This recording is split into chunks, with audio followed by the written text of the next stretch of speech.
In this video, I will show how to insert registered symbol in Microsoft Word using shortcut.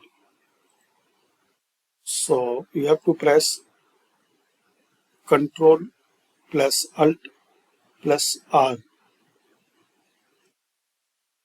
Using this shortcut, you can type this registered symbol.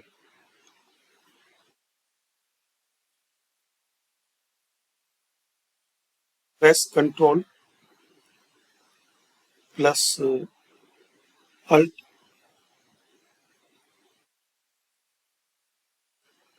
and plus R.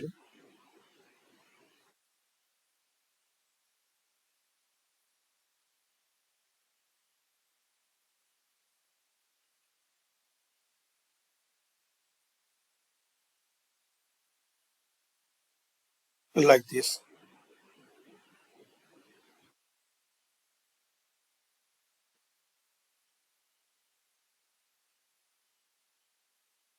So thanks for watching. This is the shortcut.